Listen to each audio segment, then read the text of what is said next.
l'occasion d'avoir notre parrain. Christine, donc avec les amis de saveur, tu as fait quelques éditions ensemble là. Ah ben on a fait toutes les éditions. Ça donc on est à la 24e des Habits de Lumière.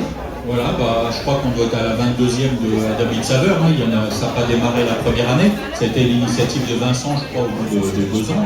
Et on avait fait une l'été aussi. Toi, comme ça, on en a rattrapé. On en avait fait une l'été ensemble sur la nuit de champagne, je me souviens bien. Alors, Christophe, qu'est-ce qu'on propose? Une recette à la carte, pas à la carte? Juste pour nous, comment ça se passe? Alors, c'est une recette qui a été à la carte. Et moi, ce que je voulais faire cette année, c'était une recette, on va dire, bon marché, qui reste quand même un plat de fête. On va utiliser du saumon. Alors, pas un saumon premier prix, mais on a choisi un saumon d'Écosse, un label rouge, hein, c'est important, label rouge d'Écosse. Et on le sert, alors il n'y a pas de caviar, il n'y a pas de toutes ces choses-là. On l'assaisonne avec du citron, de l'huile d'olive et de la pomme Granny Smith qui apporte un peu d'acidité. C'est un plat qui est très visuel, qui est surtout facile à faire, que vous allez tous pouvoir reproduire chez vous. Et on ne se ruine pas en faisant ça, quoi. Je pense qu'en ce moment, tout ce qu'on entend à droite, à gauche, je pensais pour moi que c'était important de faire une recette vraiment à la portée de tout le monde. Ça, c'est important à la portée de tout le monde et c'est ce que vous souhaitez faire, simplifier. Alors, quand un grand chef te dit, bah, c'est tout, c'est ça. En général, tu peux y aller, il y a du goût, c'est ta qualité, on va se régaler. En plus, quand on est passé à l'ancien Bocuse, Alain Ducasse, quand on est passé par les plus belles maisons et qu'il a le privilège, eh bien, tout simplement de profiter des produits de qualité. Et tu vois, regarde comment je vais faire le lien, des produits de qualité qui poussent ici, du côté d'Épernay. Qu'est-ce que tu vas nous proposer? Parce qu'on peut faire vraiment de très belles choses avec des choses qui pourraient être simples, mais de qualité, c'est toujours mieux. Qu'est-ce que tu mets en avant? Alors, la recette, c'est un saumon d'Écosse fait en tartare avec des pommes Granny Smith. Et j'ai amené ce joli bouquet, c'est des pousses de petits pois. C'est un jeune homme sparnacien, donc qui est d'Épernay, qui a monté sa petite société. Alors je ne sais pas si c'est une micro-entreprise ou pas, j'en suis pas sûr, mais en plus de son boulot, il a une passion pour ça. Et donc ça, c'est des pousses de petits pois. Toutes ces pousses sont comestibles, sont bio, bien sûr. Il utilise du terreau de qualité. On s'y retrouve aussi avec le prix, parce qu'il fait ça, il n'a pas de personnel, il fait ça tout seul. Et c'est vraiment un produit qui est top. Sparnapousse. Ça s'appelle Sparnapousse. Oui, vous le retrouvez, comme c'est un jeune, vous le retrouvez sur Instagram. C'est ça. Merci Christophe. Et donc, on démarre avec toi, on attend juste de présenter le champagne. Tu commences On va présenter le champagne. Et ben voilà. Baptistine, pour le champagne, Patrick Boivin. Alors, quelle cuvée? Ça a été une évidence. Christophe, tu as proposé à Baptistine le plat. Comment ça s'est fait? Qui est arrivé le premier avec sa proposition? Alors, j'ai la chance de bien connaître Baptistine, son papa, et je connaissais déjà bien les cuvées, donc on avait déjà une petite idée, et puis en plus, fait du hasard, du tirage au sort, c'est pas la première fois qu'on tombe ensemble, donc on avait déjà fait toute la dégustation. Moi, j'avais dit le plat que j'aimerais faire cette année à cause de la conjoncture, hein, on en avait juste parlé juste avant, et on a fait des petites dégustations, et on a trouvé que celui-ci, c'était... Puis elle va vous en parler, il y a une petite curiosité, c'est des vins de cuillère, mais c'est du chardonnay, c'est... Voilà. Et bien on va voir avec Baptistine. Alors vas-y, je te laisse, je te confie le micro. Oui, donc pour cette association, nous avons décidé de proposer donc la cuvée Cumière en premier cru. Donc c'est une cuvée 100% cépage chardonnay. Et donc c'est un millésime 2019. Et effectivement, petite particularité, Cumière c'est donc plus les sous-sols sablonneux argileux qui vont en plus sur les pinots noirs. Et là, nous, c'est du 100% chardonnay. Donc, il y a une petite spécificité. Et ça, c'est un champagne qui est assez riche, on va dire, en arômes, très complexe. Et du coup, la finesse et la complexité du chardonnay va très bien s'associer avec le saumon. Ce qu'on va faire, c'est qu'on va débuter cette recette. On vous parle champagne et tout. N'hésitez pas, si pour vous qui gérez l'apostrophe et qui accompagnez Pierre Hermé, si à un moment donné vous avez envie de déguster l'une de nos recettes, hein, Pierre Hermé, n'hésitez pas. Vous nous faites signe, on sera un plaisir de vous amener ou l'assiette ou la coupe de champagne à votre convenance. Hein. N'hésitez pas à nous faire signe. Vous êtes à deux pas et vous nous entendez, mais autant aussi profiter des saveurs. Et puis en plus, je sais que vous avez déjà apprécié la table de Christophe qui me dit, puisque vous êtes passé par la grillade gourmande, Pierre-Henri, qui qui évidemment est avec nous. Merci à vous d'avoir cette gentillesse. Si vous voulez une coupe, si vous voulez, n'hésitez pas, vous nous faites signe. Alors, Christophe, qu'est-ce que tu as proposé? Tu as pu proposer donc, à Pierre-Henri hier soir cette petite assiette. Alors on commence comment avec ce saumon? Donc bon, on prend le saumon frais, cru, bien sûr il faut demander à votre poissonnier qui vous donne un filet, on retire la peau, on retire bien sûr toutes les arêtes, et après on va le couper en petits dés, comme un tartare. Quand on dit le tartare de bœuf coupé au couteau, on pourrait dire que c'est le saumon qui est coupé au couteau. Alors, le couper, vous pouvez faire le matin avant le repas, hein. Vous n'êtes pas obligé de faire tout au dernier moment. La seule chose qu'il faut faire juste avant ou dans l'heure d'avant, c'est vraiment l'assaisonnement, parce que le citron va un petit peu cuire le poisson. Alors, il faut que ça le cuise un petit peu, mais si c'est trop, ça va pas. Donc le choix du saumon, comme on choisit une bonne viande, comme on choisit évidemment les bons ingrédients, comme tu nous parlais aussi, eh bien n'est-ce pas, en plus, donc ça c'est important, les agrumes aussi que vous allez mettre dedans, un peu d'acidité donc avec ces pommes, l'occasion donc de bien tailler tout ça, donc on prépare un petit peu en amont, et puis bien évidemment donc on suit la suite. Donc là, présentation donc en petit dé comme ça, des petits cubes. Voilà exactement, on coupe en tartare.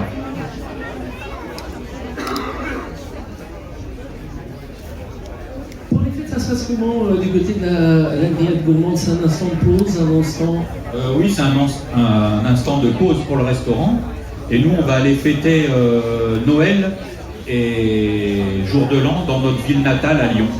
C'est ça, et tu vois, le lien est facile parce que j'attendais que tu me glisses Lyon pour rappeler que dans quelques semaines, tu seras peut-être, en tout cas moi j'aurai le plaisir d'y être également, et retrouver eh bien, donc, de grands maîtres, de grands chefs comme Pierre-Henri, comme d'autres grands chefs. On avait Philippe Mille qui a été Bocuse bronze également. C'est le Syrah. Là, c'est vraiment le plus beau salon de la restauration et vous aurez l'occasion, c'est donc début janvier, c'est tous les 2 ans. Ne manquez pas l'édition. Et puis, bien sûr, alors toi, tu auras déjà repris le boulot ou tu seras un petit peu encore là-bas? Alors, non, je serai rentré, j'aurais repris le boulot, mais je vais quand même aller passer 3 jours au Syrah parce que j'ai tous mes copains chefs, charcutiers qui sont tous au Syrah. Donc on se retrouve pour le Bocuse d'Or là-bas. Et c'est un peu une façon de se retrouver, de voir tout ce qui se fait, de faire un peu la fête, voilà. Ça, c'est un vrai moment privilégié et la chance évidemment d'avoir cette plus belle table du monde et bien de ce côté-ci. Et là, on a aussi réuni nos 10 chefs étoilés, 10 chefs de grand renom qui vous permettent de découvrir la région autrement avec, eh bien, là actuellement, Christophe Bernard, la grillade gourmande. On recevra tout à l'heure le château de Courcelles pour continuer avec le Royal Champagne. Voilà le programme qui va suivre. Alors, là, notre pomme, qu'est-ce qu'on fait? Donc là, maintenant, on va couper la pomme. On l'épluche pas, ça fait un peu plus de couleur. Et on va faire des petits cubes comme le saumon. Exactement pareil. On va le mélanger. Donc là, on va jouer sur les textures entre le saumon et puis la pomme, évidemment. Exactement. On a bien compris qu'on n'avait pas la même texture. On va jouer, on va s'amuser en bouche. Voilà, exactement. Donc je garde un petit morceau de pomme pour la décoration. Mais là, la décoration d'un plat, moi je dis toujours, elle appartient à chacun. Hein. Moi, je vais vous donner une idée, quelque chose que je trouve sympa. Mais après, l'avantage de la cuisine, c'est qu'on peut... On dit toujours, on rajoute un peu son grain de sel. On rajoute son grain de sel, on rajoute sa déco, on met la forme qu'on veut, mais par contre on essaie de trouver peut-être quand même le conseil entre ce qu'on y apporte en déco, on le retrouve dans le plat, c'est pas mal aussi. Ah oui, exactement, de toute façon il y a des règles à respecter. Les assaisonnements, les textures, voilà. Donc là j'ai mon saumon, j'ai mes petites pommes, je vais rajouter un petit peu de ciboulette. Donc là, on va ciseler la ciboulette. Regardez un petit peu la finesse. Alors bon, évidemment, il y a quelques coups de couteau, quelques années d'expérience, mais choisissez vraiment, ça c'est important, votre couteau pour arriver à ciseler et pas hacher, écraser tout le jus, doit rester dans le fruit, dans le légume que vous allez couper, dans la viande que vous allez découper, pour garder tout ça, toutes les saveurs à l'intérieur. Donc là, on a ciselé la ciboulette. Voilà. On assaisonne, un petit peu de sel. On poivre. Tu choisis une composition dans ton poivre là? Oui, alors là c'est un poivre noir de Madagascar. C'est un poivre qui est génial parce que on le moue avec un moulin à poivre manuel un peu gros. On a un poivre qui est aromatique et piquant. Et quand on le moue très très fin avec un moulin à café par exemple, on a un poivre qui perd tout son piquant et qui devient plus qu'aromatique. Et là, on s'en sert sur les desserts. On fait par exemple un plat qui a beaucoup de succès à la grillade gourmande tous les étés. C'est les fraises, fraises de la région, avec poivre noir et granité au champagne rosé. Alors, ensuite, le citron est sorti, tu prends quoi? Le zeste, tu prends le jus, tu prends quoi? On va prendre le jus. Après, on pourrait s'amuser à mettre le zeste aussi. Hein. Voilà. Donc le jus d'un citron, d'un demi-citron. On fait attention de ne pas mettre de pépins, ce que je viens de faire. Voilà. C'est bien aussi de montrer ce qu'on ne doit pas faire. Un petit trait d'huile d'olive. Et ça, on va bien le mélanger.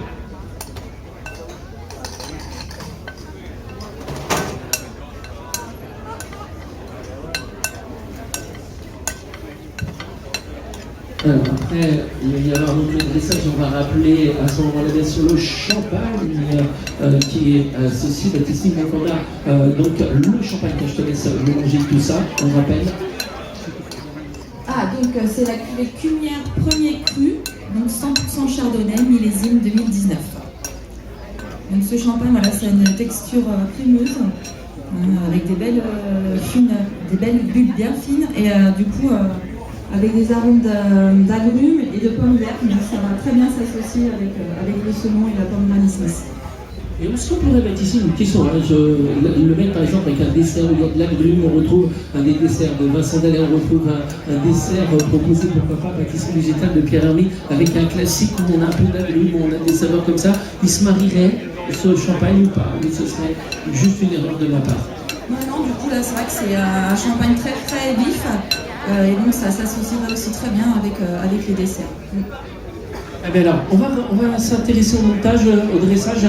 Tu as choisi le cercle. Donc là, il y a une chose très importante que je répète à tous mes cuisiniers, qu'ils soient apprentis.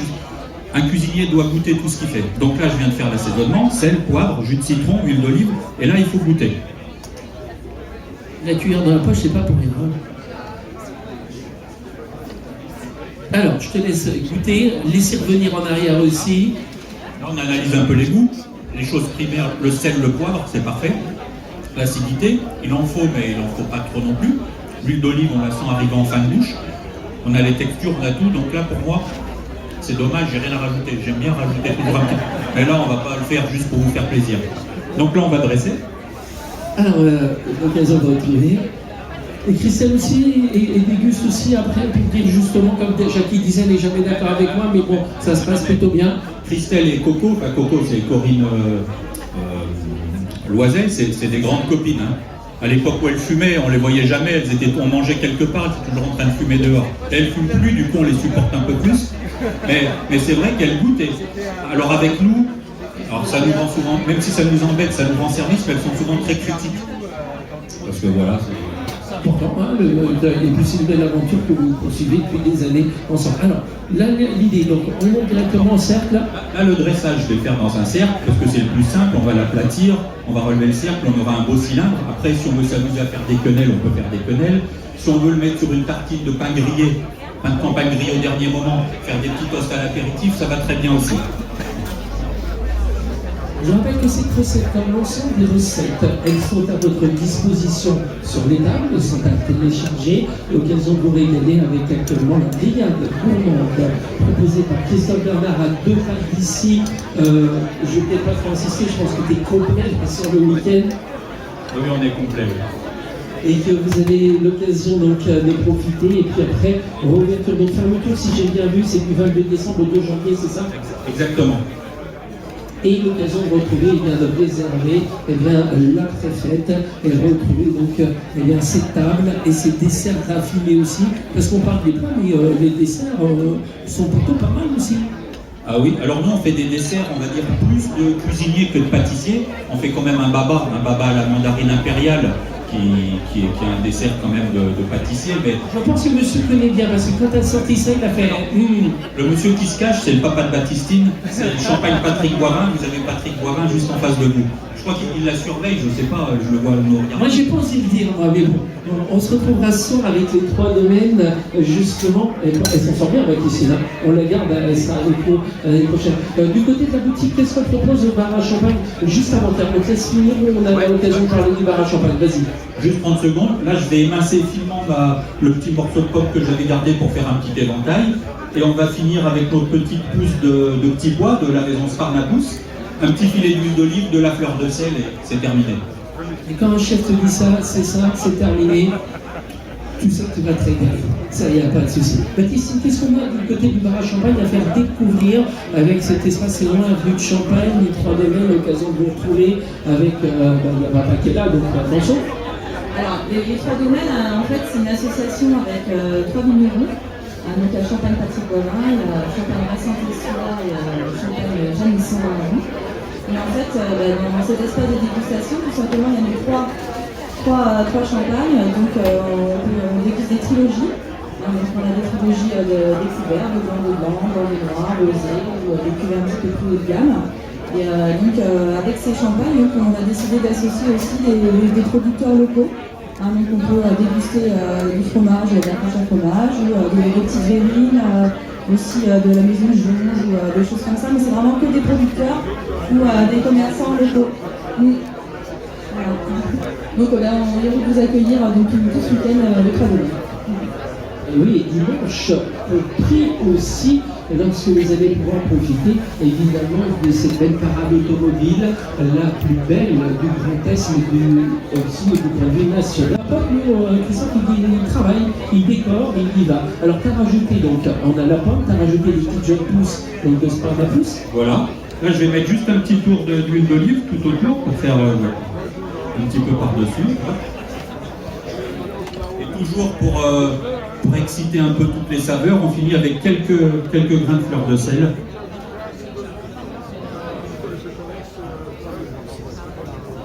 Et là, avec cette texture dans le plat, la fleur de sel, là, c'est un feu d'artifice. Et ça, waouh, en bouche. Voilà, vous voyez, c'est terminé. C'est quelque chose d'assez simple à faire. Le plus difficile, c'est de goûter et d'ajuster l'assaisonnement. Non, mais c'est vrai, hein. Il y en a beaucoup qui vont vouloir goûter, ça tombe bien. Ce qu'on fait, c'est que nous, on t'applaudit, on vous applaudit tous les deux. Je te laisse prendre ton assiette, on fait la photo. J'inviterai le château de Courcelles, voilà, à nous.